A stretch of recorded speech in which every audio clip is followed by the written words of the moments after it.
नहीं हमारा के खाना ये पिया। ये जी सुनी, हमके छोड़ के न जाई लुधियाना ये पिया।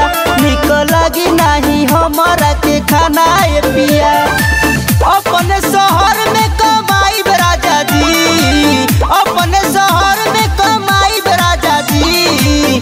बात मान ले लिए गोलोन पे टेपू, गोरखपुर में चलाई राजा जी। बात मान ले लिए गोलोन पे टेपू, गोरखपुर में चलाई राजा जी।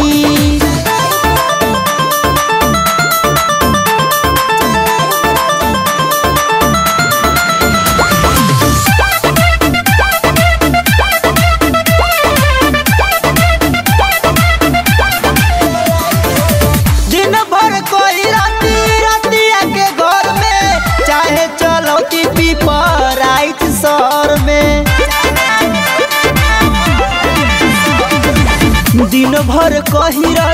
रतिया के घर में, चाहे चलौती पीपराइच शहर में। हमारा के छोड़ी जानी जाई राजा जी, हमारा के छोड़ी जानी जाई राजा जी। बात मान ले लिए गोलोन पे टेपू, गोरखपुर में चलाई राजा जी।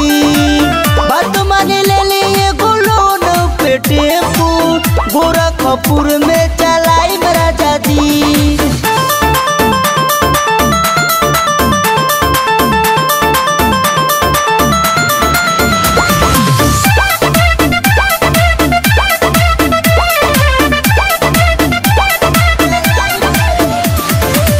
दीपक पटरिया पिया मानी हमारा बात के, रखली खलासी देवरू परदीप राज के।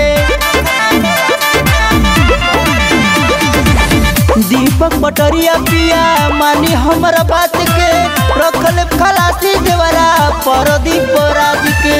धर्मेंद्र पे दर्दी के सिखाई राजा जी, धर्मेंद्र पे दर्दी के सिखाई राजा जी। बात मानी ले लिए गोलोन पे टेपू, गोरखपुर में चलाई राजा जी।